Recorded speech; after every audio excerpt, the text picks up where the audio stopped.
In the middle of the 1960s, the United States tried to solve two problems with one policy. One problem was a war that needed bodies. The other was poverty that refused to disappear. The solution, at least on paper, was simple. Take the men America usually rejected, put them in uniform, and let the military finish the job society had failed to do. This was not a rumor, and it was not a side effect. It was an official program, approved at the highest levels of government, with charts, targets, and a name that sounded like a rounding error instead of a human decision. Project 100,000. Each year, 100,000 men who previously would have been turned away because they could not read well enough, test well enough, or learn fast enough, were suddenly declared fit for service. Not because the standards had changed, but because the definition of acceptable had. The pitch was optimistic. Military service would provide discipline, job training, and a path out of poverty. Vietnam would be the proving ground. The men would come home better than they left. What followed was not uplift. It was exposure. Exposure to combat, to systems that could not support them, and to risks they were never equipped to understand. This was not a draft mistake. It was a policy choice. And it left a measurable trail of casualties, broken lives, and unanswered responsibility.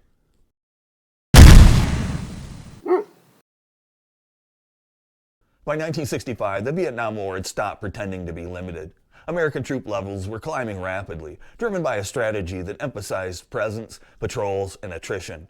The problem was not ideology or equipment, it was arithmetic. Every escalation required more infantry, more support units, and more replacements. And the pool of eligible young men was already shrinking. Selective service standards had been written for a peacetime force. They assumed that large numbers of draftees would be rejected for reasons ranging from medical issues to educational deficiencies. As the war expanded, those rejections became obstacles instead of safeguards.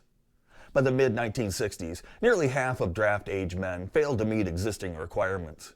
Some were physically unfit. Others scored too low on aptitude tests designed to predict whether they could be trained effectively. These men were not considered useless. They were considered unsuitable for military service. That distinction mattered, until it didn't.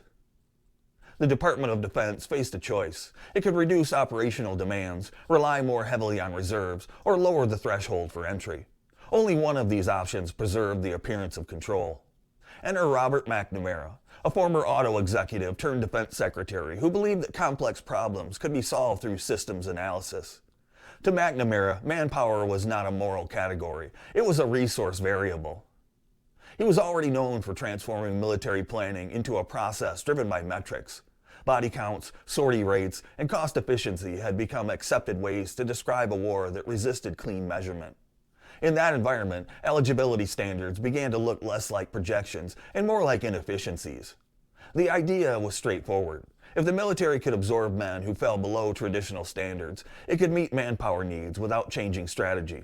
Even better, it could frame the move as a social good. Military service would do what schools, labor programs, and welfare systems had failed to accomplish. This logic rested on a critical assumption, that the military could compensate for cognitive and educational gaps through training and structure. That assumption was never tested before it was implemented. Instead of asking whether these men could succeed in combat units, the focus shifted to whether they could be processed. If they could be inducted, assigned, and deployed, the system would count them as a success. By late 1966, the policy was formalized. Standards were adjusted quietly. Aptitude thresholds were lowered. Medical waivers expanded. Men once classified as unfit were reclassified as acceptable under a new category designed to sound temporary and humane. The manpower problem had been solved on paper. The consequences had not yet arrived. Once the manpower problem had been identified, the next challenge was political. Lowering enlistment standards in the middle of a war carried risks, publicly, morally, and institutionally. That meant the program could not be introduced as a concession or an emergency measure. It had to be sold as progress. The result was a carefully framed initiative that would later be known as Project 100,000, though that name rarely appeared in public-facing explanations. Inside the Department of Defense, it was discussed in terms of quotas and categories. Outside, it was presented as an act of social responsibility.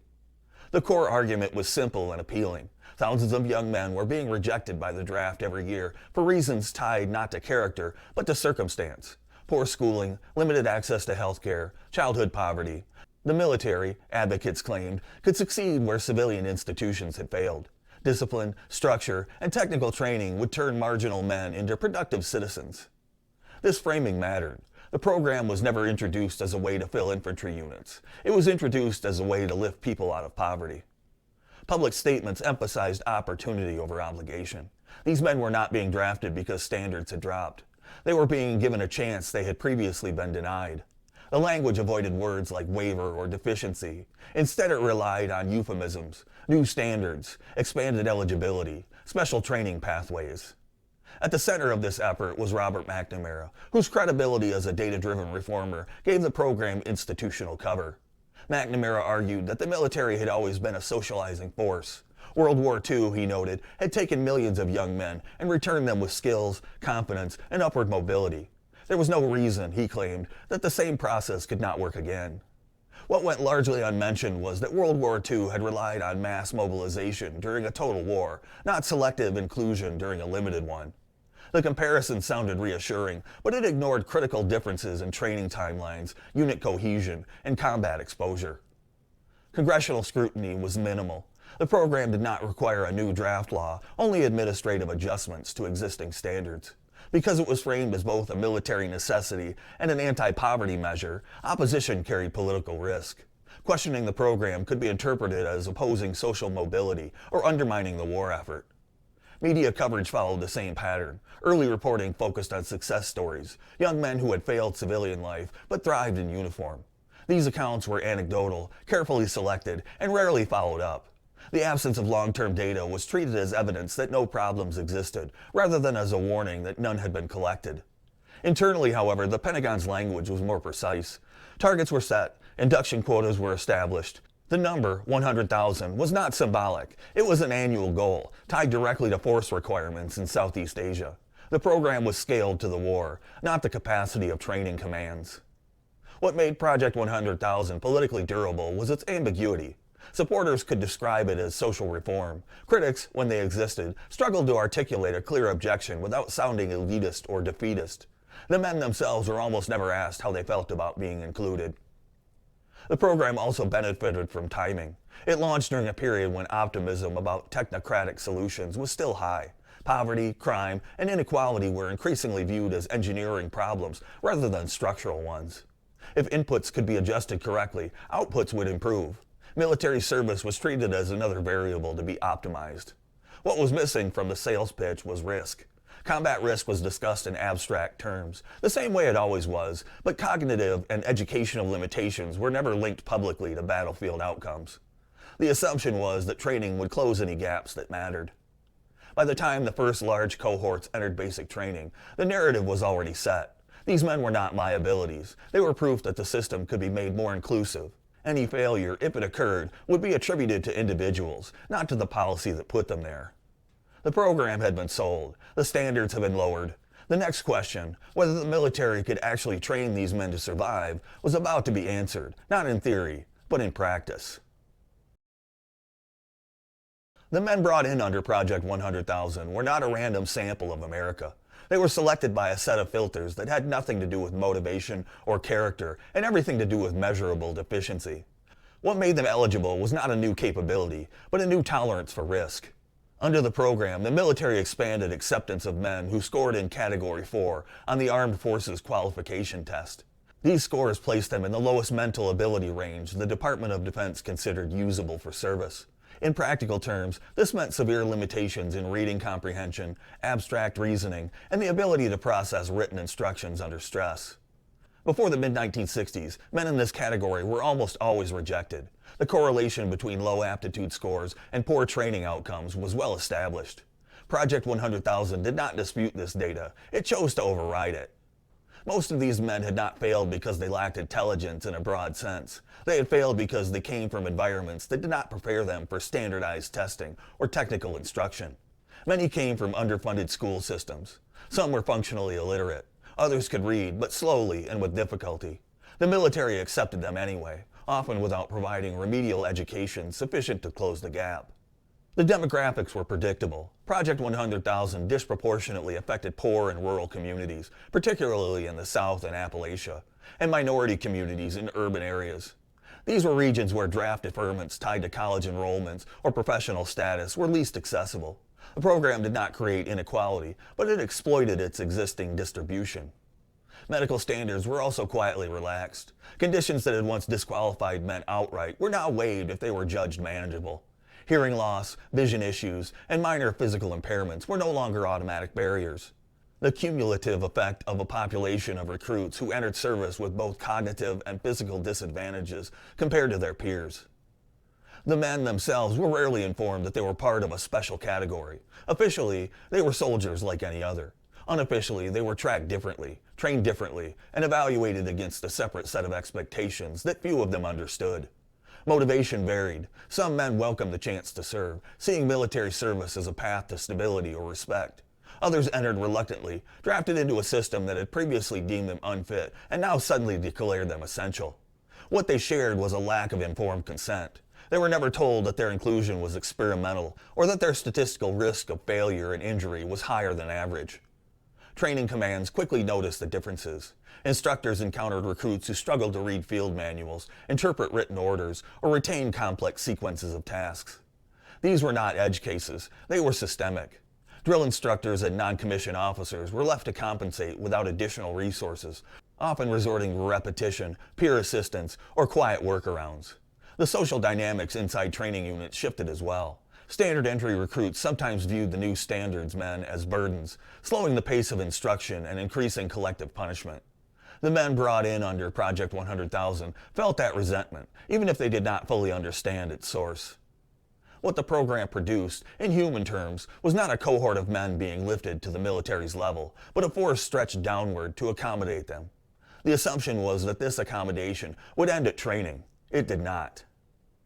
By the time these men reached operational units, their limitations were no longer abstract. They were embedded into the same formations, expected to perform under the same conditions, and exposed to the same dangers as soldiers who had passed the original standards. Project 100,000 had defined its subjects narrowly, by test score and waiver category. The battlefield would define them differently, and far more brutally.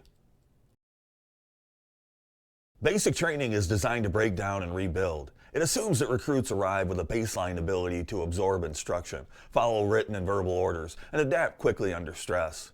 Project 100,000 challenged that assumption without changing the system built on it. The training pipeline these men entered was not redesigned to meet their needs. Drill schedules, lesson plans, and evaluation standards remained largely unchanged. The difference was not in how soldiers were trained, but in who was now expected to pass. For recruits with limited literacy, even routine tasks became obstacles. Field manuals, safety instructions, and equipment checklists relied heavily on reading comprehension. Recruits who struggled to read were forced to rely on memorization or peer assistance, neither of which translated well into unfamiliar or rapidly changing situations. Technical training compounded the problem. Many military occupational specialties required the ability to interpret diagrams, follow multi-step procedures, and troubleshoot problems under time pressure. These skills were directly tied to cognitive aptitude, not motivation. When recruits failed to grasp the material, instructors were often ordered to move them along anyway. The pressure to produce deployable soldiers was constant. Training commands were not evaluated on whether recruits truly understood their tasks, but on throughput. Graduation rates mattered, delays did not. Instructors learned quickly that remediation slowed the system and invited scrutiny. As a result, standards shifted quietly. Tests were simplified, retests became common. In some cases, answers were coached. The goal was no longer mastery, but clearance. Once a recruit passed the final evaluation, their deficiencies became someone else's problem. Non-commissioned officers and training units were placed in an impossible position. Many recognized the risks of sending underprepared soldiers into operational units. Others resented being asked to compromise standards they believed protected lives. Few had the authority to stop the process. Unit cohesion suffered early. Recruits brought in under lowered standards often lagged behind physically and academically. Their struggles slowed collective progress, leading to increased group punishment and internal friction. These dynamics hardened quickly, reinforcing the sense that some soldiers were liabilities rather than teammates. Attempts at remediation were uneven and underfunded. Literacy programs existed in theory, but time allocated to them was minimal. The assumption remained that real learning would occur on the job, once soldiers were assigned to permanent units. This assumption ignored the reality that many military tasks are learned through formal instruction, not improvisation. By the time Project 100,000 recruits completed training, many had learned how to survive the system rather than how to perform within it. They could march, salute, and follow simple routines. They could not reliably process complex instructions under stress. The system recorded these outcomes as success. Graduation numbers were met, units were filled, deployment rosters were complete. What training could not do was erase the gap between expectation and capability. It simply moved that gap forward, from the training grounds to the battlefield, where failure would carry consequences that could not be retested away. The war did not adjust itself to accommodate new standards. Once Project 100,000 recruits arrived in Vietnam, whatever distinctions had followed them through training disappeared. On paper, they were ordinary soldiers. In practice, they entered a conflict that demanded rapid judgment, technical competence, and constant adaptation, often under fire. Assignment patterns mattered. Men inducted under lower standards were disproportionately funneled into combat arms, especially infantry units. This was not accidental. Technical specialties required higher aptitude scores, and support roles filled quickly. Infantry needed bodies, and Project 100,000 supplied them. Combat exposed the limits that training had concealed. Tasks that could be coached or rehearsed in garrison became unforgiving in the field. Reading maps under stress, understanding radio procedures, reacting correctly to orders that changed without warning. Small failures compounded quickly, especially in environments defined by confusion and noise. Officers and non-commissioned officers faced a dilemma they were never trained for. They could slow operations to ensure understanding, or they could push forward and accept the risk. Neither choice was safe. Delays invited ambush. Mistakes invited casualties. The burden of that choice fell on leaders at the lowest levels, far removed from the policy that created it. Statistically, the outcomes were stark. Studies conducted during and after the war showed that men inducted under Project 100,000 suffered higher rates of injury and death than standard entry troops. The difference was not marginal. It reflected increased exposure to combat roles and decreased ability to navigate complex, rapidly changing situations. These men were not cowards. They did not lack willingness. They lacked preparation for the kind of war they were sent to fight. Vietnam was not a static battlefield. It punished hesitation, misunderstanding, and procedural error as severely as it punished fear. The program extended beyond individual performance. Unit cohesion suffered when soldiers repeatedly failed tasks their peers handled routinely. Resentment grew quietly. Trust eroded. In a war where survival often depended on absolute confidence in the man beside you, any perceived weakness carried weight. Commanders reported these issues through official channels, but the reports rarely traveled far. The war was consuming manpower faster than it could be replaced. As long as units were filled and operations continued, the system treated the problem as localized rather than structural. For the men themselves, the experience was often isolating. Many did not fully understand why they struggled more than others. Fewer still knew that their difficulties had been anticipated and accepted before they ever arrived. They were judged as individuals, never as evidence of a flawed policy. The battlefield did what training could not. It revealed the cost of lowering standards in an environment where mistakes were fatal. Every casualty, every misstep, every unit failure was recorded as a wartime loss, not as a consequence of experimental manpower policy.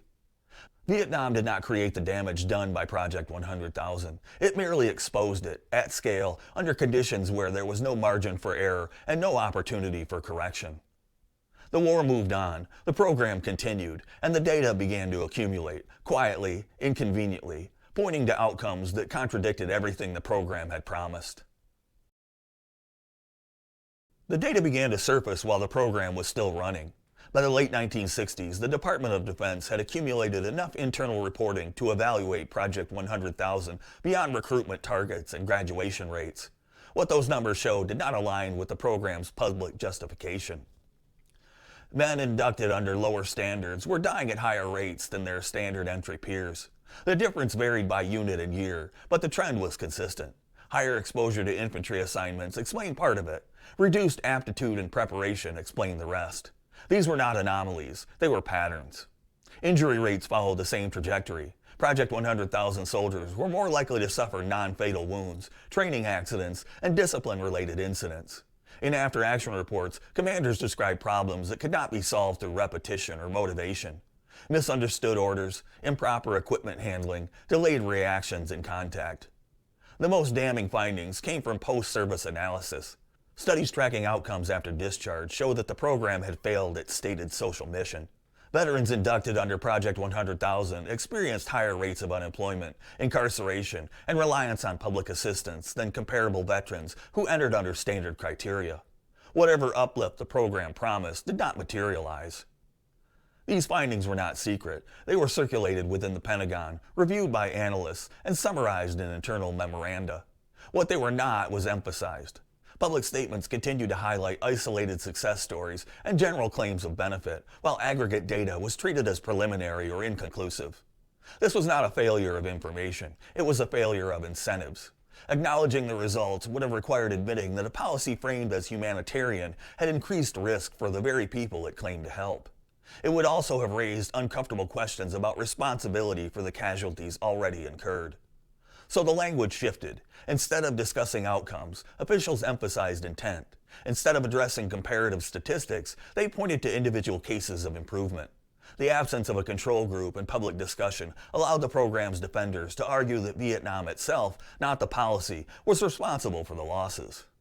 Privately, however, the implications were understood. The military had accepted men it knew were more likely to fail and placed them in roles where failure carried lethal consequences. The data did not suggest a temporary adjustment period. It suggested a structural flaw. Despite this, the program continued. Manpower demands remained high, and the political cost of reversing course was judged greater than the moral cost of staying it.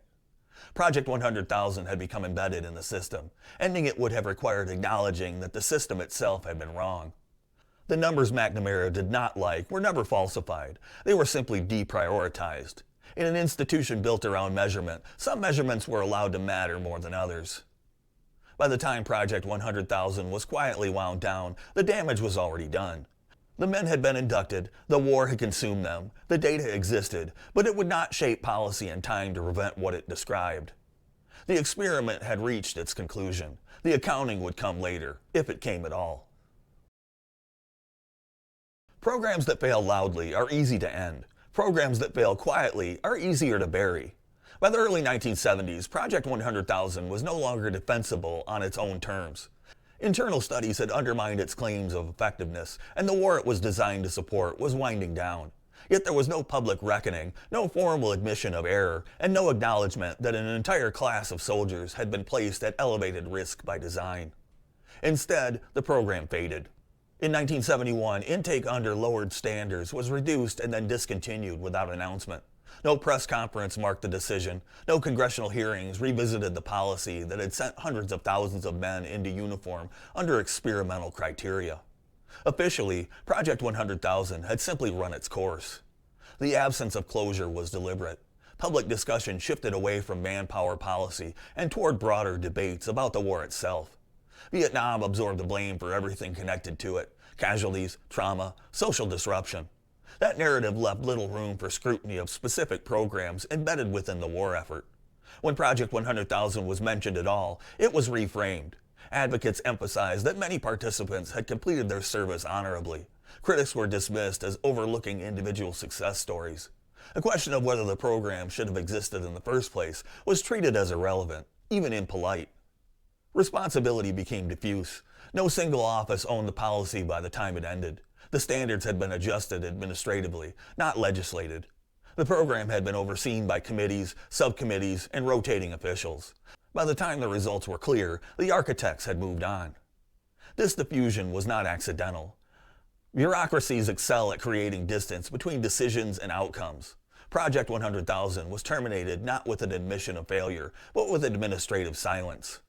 What did survive was the language. Later manpower initiatives borrowed carefully from the same rhetorical framework: opportunity, inclusion, second chances, without acknowledging the earlier experiment that had tested those ideas under combat conditions. The lesson taken was not that the program had failed, but that its failure had attracted too much attention internally. For the men who had served under its lowered standards, there was no recognition that their experience had been different.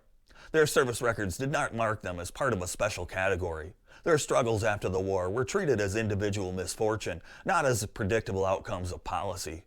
Silence did its work. Without a formal endpoint, Project 100,000 became a historical footnote rather than a case study. It was easier to let the program dissolve into the background of Vietnam than to confront what it revealed about decision-making at the highest levels. The spin did not rewrite the data, it reframed the memory, and in doing so, it ensured that accountability would be delayed long enough to become optional. By the time the men began to come home in large numbers, the institution that had placed them there was already preparing to forget why they had been sent. For the men inducted under Project 100,000, the end of the war did not mark the end of consequences. The transition back to civilian life exposed a second failure, one that unfolded more slowly and with less visibility, but just as predictably. Military service was supposed to provide structure, skills, and a pathway forward. For many veterans, that promise held. For those brought in under lowered standards, it often did not. The gap that training had failed to close in uniform reappeared immediately outside it. Access to benefits was uneven. The GI Bill assumed a level of academic readiness many of these men did not have. College coursework, vocational programs, and certification tracks all relied on reading comprehension and study skills that had never been adequately addressed. Eligibility existed on paper, usability did not. Employment outcomes reflected this mismatch. Studies following Project 100,000 veterans found higher rates of unemployment and underemployment compared to standard entry veterans. Military service did not erase the structural disadvantages these men carried with them. It often compounded them by interrupting whatever fragile civilian stability they had before induction. Some veterans found work through informal networks or manual labor. Others struggled to translate their service into civilian terms employers recognized. Infantry experience, in particular, offered little in the way of marketable credentials, especially for men who already faced educational barriers. The justice system filled some of the gaps left by civilian institutions. Former Project 100,000 soldiers appeared in correctional statistics at higher rates than their peers. This was not because military service had made them more criminal, but because the program had failed to provide durable pathways away from poverty and instability. Mental health care offered little relief. Vietnam veterans broadly faced stigma and limited access to treatment. For men with lower aptitude and fewer coping resources, navigating bureaucratic systems for care was especially difficult. Many never received meaningful support. What made these outcomes particularly stark was their predictability. The same data that had flagged increased risk during service also pointed toward poor post-service outcomes. The social uplift promised by the program had not merely fallen short, it had reversed direction. Yet none of this was formally acknowledged. There was no special outreach for Project 100,000 veterans, no tailored benefits, no recognition that their service experience had been shaped by a policy decision rather than by personal failure. They returned home as individuals, each judged on their own merits and mistakes. The policy that had grouped them together when it needed them dissolved the moment they were no longer useful. In public memory, they became indistinguishable from other Vietnam veterans, sharing the same broad narrative of a difficult war and an uneasy homecoming. What remained invisible was the added burden they carried, one created before they ever set foot in a combat zone. Project 100,000 had promised transformation. What it delivered was exposure, followed by abandonment. Project 100,000 occupies an uncomfortable place in American history because it resists simple categorization. It was not an accident, it was not a secret, and it was not imposed by crisis alone. It was a deliberate attempt to solve a strategic problem through social engineering, carried out in full view of institutions that understood the risks. In the context of the 1960s, the program fit a broader belief that complex social problems could be managed through centralized planning. Poverty, education, and inequality were increasingly treated as technical challenges. If inputs could be adjusted, funding, standards, participation, the outputs would improve. Military service was folded into that logic. What distinguished Project 100,000 was the environment in which it was tested. Unlike civilian programs, the military operates under conditions where failure is not abstract. Errors are punished immediately and often lethally. The margin for experimentation is thin, and the cost of miscalculation is borne by those with the least power to refuse. Later manpower policies would cite Project 100,000 indirectly, usually as a cautionary example without naming it. Official histories tended to emphasize lessons about training capacity and support systems while avoiding the central issue, the decision to knowingly increase individual risk in exchange for aggregate manpower. The military would eventually formalize minimum aptitude thresholds again, acknowledging, without saying so explicitly, that there were limits to how far standards could be lowered without degrading effectiveness and increasing casualties. That reversal quietly confirmed what the data had shown years earlier. From a historical standpoint, the program's failure was not that it fell short of its goals. It was that its goals were incompatible. The same policy could not simultaneously meet wartime manpower demands and serve as an anti-poverty initiative. One objective would always undermine the other. Responsibility for that contradiction did not rest with the men who served. It rested with the architects who believed that intention could substitute for capacity, and that outcomes could be managed through narrative if the numbers became inconvenient. Project 100,000 is often described as a footnote to the Vietnam War. That description understates its significance.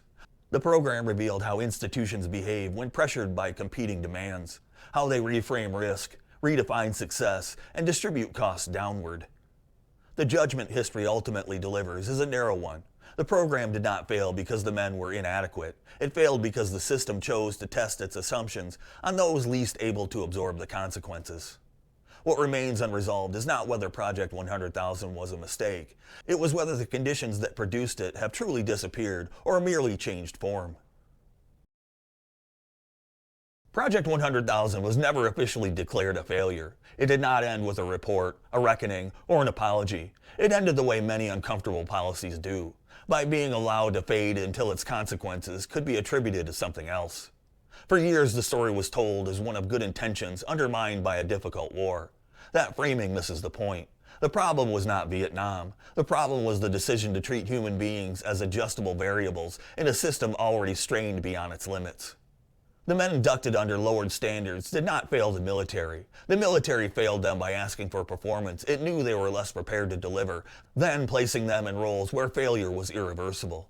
Their higher casualty rates, poorer post-war outcomes, and lasting marginalization were not surprises. They were outcomes that had been predicted, measured, and ultimately ignored. Project 100,000 revealed something uncomfortable about institutional decision-making. When pressure mounts, standards become negotiable.